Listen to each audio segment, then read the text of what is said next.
Morning, ladies and gentlemen. This is a public service announcement for all those people who have fake Ranger Raptors. Now, this is a real Ranger Raptor, ladies and gentlemen. So let me take you through some of the differences. First off, it's got this old school retro Ford grille. If the car doesn't have that, it's a rip-off. 17-inch rims, black rims with 285 by 70 on a 17-inch rim, which is a 35-inch, if I'm not mistaken. The main telltale sign that you're going to see first off the bat is this proper extra strong running board. It's a legit rock slider. If the Raptor that's going past you in the traffic doesn't have this, you know it's a rip-off and the guy's just trying to make up for something. Then when you look inside, does it have the red stripe on the steering wheel?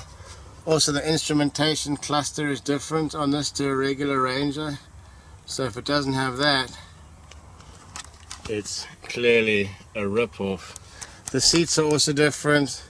It's got racing bucket seats that are very, very comfortable. This has got a 2-inch lift with 100,000 Ks worth of suspension upgrade. So if it doesn't look lifted, it ain't the proper Ranger Raptor.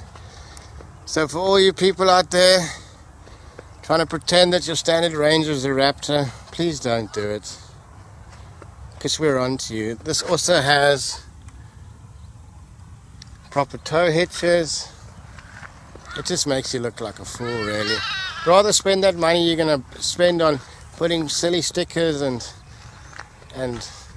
crappy soft. I hate it when they put the crap arches on. It just looks really, really bad. So guys, rather spend that money on an upgrade and get a proper Raptor than all these fake jobs. Catch you next time, Africa Sideways.